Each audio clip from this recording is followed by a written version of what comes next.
ಸೂರ್ಯ ಅನ್ನುವ ಶಬ್ದ ವಿಷ್ಣು ಸಹಸ್ರನಾಮದಲ್ಲೂ ಬಂದಿದೆ. ಹಾಗೆ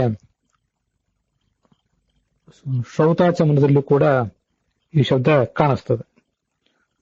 ಸೂರ್ಯ ಅನ್ನುವ ಶಬ್ದಕ್ಕೆ ಸೂರ್ಯಸ್ಸ ಸೂರಿಗಮ್ಯತ್ವಾತ್ ಅಂತ ಬ್ರಹ್ಮಾಂಡ ಪುರಾಣದ ಮಾತೊಂದನ್ನು ಆಚಾರ್ಯರು ಉದ್ಧರಿಸ್ತಾರೆ.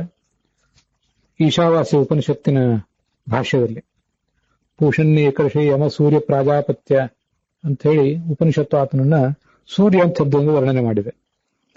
ಸೂರಿಗಳು ಜ್ಞಾನಿಗಳಿಂದ ಪ್ರಾಪ್ತನಾದ್ದರಿಂದ ಆತನಿಗೆ ಸೂರ್ಯ ಅನ್ನುವ ಶಬ್ದದಿಂದ ವಾಚ್ಯತ್ವ ಇದೆ. ಸೂರಿಗಳು ಅಂದ್ರೆ ಜ್ಞಾನಿಗಳು, ಅವರಿಂದ ಮಾತ್ರ ಪ್ರಾಪ್ತನಾದ್ರಿಂದ ಅವನಿಗೆ ಸೂರ್ಯ ಅಂತ ಹೇಳ್ತಾರೆ. ಋಗ್ಭಾಷ್ಯದಲ್ಲಿಯೂ ಕೂಡ ಸೂರ್ಯಪ್ರಾಪ್ಯೋ ಯಥೋ ವಿಷ್ಣು ಸೂರ್ಯ ಇತ್ಯಭಿಧೀಯತೆ, ಜ್ಞಾನಿಗಳಿಂದ ಪ್ರಾಪ್ತನಾದ್ರಿಂದ ಆತನನ್ನ ಸೂರ್ಯ ಎಂಬ ಶಬ್ದದಿಂದ ವರ್ಣನೆ ಮಾಡಿದ್ದಾರೆ. ತದ್ವಿಷ್ಣು ಪರಮಂ ಪದಂ ಸದಾ ಪಶ್ಯಂತಿ ಸೂರಯ, ಆ ವಿಷ್ಣುವಿನ ಶ್ರೇಷ್ಠವಾದಂತಹ ಸ್ಥಾನವನ್ನ ಜ್ಞಾನಿಗಳು ಯಾವತ್ತೂ ಕಾಣುತ್ತಾರೆ ಅಂತ ಋಗ್ವೇದ ವಿಷ್ಣು ಸೂಕ್ತದಲ್ಲಿ ಅಥೋ ದೇವ ಅವಂತುನೋ ಯಥೋ ವಿಷ್ಣು ವಿಚಕ್ರಮೆ ಎನ್ನುವ ಒಂದು ಸೂಕ್ತದಲ್ಲಿ ಆತನನ್ನ ಸೂರಿಗಳು ಕಾಣ್ತಾರೆ ಅಂತ ವರ್ಣನೆ ಮಾಡಿದೆ.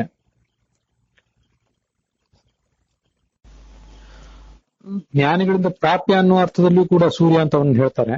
ಅದಲ್ಲದೆ ಅವನೇ ಜ್ಞಾನಿ ಮತ್ತು ಅವನ ಜ್ಞಾನಗಮ್ಯ. ಜ್ಞಾನಿತ್ವಾತ್ ಸೂರಿ ಪೂರ್ಣತ್ವಾತ್ ಯ ಇತೀರ್ಯತೆ ಅಂತ ಬೇರೆ ಬೇರೆ ಕಡೆ ಆಚಾರ್ಯರು ಶಬ್ದ ನಿರ್ಣಯದಲ್ಲಿ ಏನ್ ಅರ್ಥ ಹೇಳ್ತಾರೆ. ಅವನು ಸ್ವಯಂ ಜ್ಞಾನಿಯೂ ಆಗಿದ್ದಾನೆ ಮತ್ತು ಪೂರ್ಣನೂ ಕೂಡ ಆಗಿದ್ದಾನೆ. ಜ್ಞಾನಿಯ ಸ್ವಯಂ ಸರ್ವಜ್ಞನಾದ್ದರಿಂದ ಅವನನ್ನು ಸೂರ್ಯ ಅಂತ ಹೇಳ್ತಾರೆ. ಮತ್ತು ಯ ಅನ್ನೋದು ಆತನ ಪೂರ್ಣತ್ವವನ್ನು ಹೇಳ್ತದೆ. ಏತಿ ಪೂರ್ಣತ್ವ ಮುದ್ದಿಷ್ಟಂ ಅಂತ ಹೀಗೆಲ್ಲ ಬೇರೆ ಬೇರೆ ಕಡೆ ಸತ್ಯ ಇತ್ಯಾದಿ ಶಬ್ದಗಳ ಅರ್ಥವನ್ನು ಹೇಳುವಾಗ ಯ ಅನ್ನೋದು ಪೂರ್ಣತ್ವ ಅನ್ನೋ ಅರ್ಥವನ್ನು ಹೇಳ್ತದೆ ಅಂತ ವರ್ಣನೆ ಮಾಡ್ತಾರೆ. ಈ ಕಾರಣಕ್ಕಾಗಿ ಆ ಭಗವಂತನೇ ಸೂರ್ಯೂ ಆಗಿದ್ದಾನೆ, ಯನೂ ಕೂಡ ಆಗಿದ್ದಾನೆ. ಸೂರ್ಯಗಳಿಂದ ಯ ಅಂತ ಹಿಂದೆ ಅರ್ಥ ಮಾಡಿದ್ದು, ಈಗ ಅವನೇ ಸೂರಿ ಅವನೇ ಯ, ಹೀಗೆ ಆತನಿಗೆ ಸೂರ್ಯ ಶಬ್ದ ವಾಚ್ಯತ್ವ ಇದೆ. ಇವತ್ತು ನಮಗೆ ಉಪಲಬ್ಧ ಇರುವಂತಹ ಕೋಶದಲ್ಲಿ ಸೂರ್ಯ ಅಂದ್ರೆ ಸರತಿ ಆಕಾಶ ಇತಿ ಸೂರ್ಯ ಸೃಗತೋ ಧಾತು. ಆ ಸೃಗತೋ ಧಾತುವಿಗೆ ಕೆಪ್ ಅನ್ನುವಂಥ ಪ್ರತ್ಯಯ ಬಂದು ಕೆಪ್ ಪ್ರತ್ಯಯದಲ್ಲಿ ಕ ಮತ್ತು ಪ ಇತ್ಯಾದಿ ಹೊರಟು ಹೋಗಿ ಯ ಮಾತ್ರ ಉಳಿದು ಸೂರ್ಯ ಅಂತ ಶಬ್ದ ನಿಷ್ಪನ್ನ ಆಗ್ತದೆ. ಅಲ್ಲಿ ಯ ಅನ್ನುವ ಶಬ್ದ ಯ ಅನ್ನುವ ಪ್ರತ್ಯಯಕ್ಕೆ ಕೆಪ್ ಅನ್ನುವ ಪ್ರತ್ಯಯಕ್ಕೆ ಅರ್ಥ ಏನು ಕಾಣಿಸೋದಿಲ್ಲ.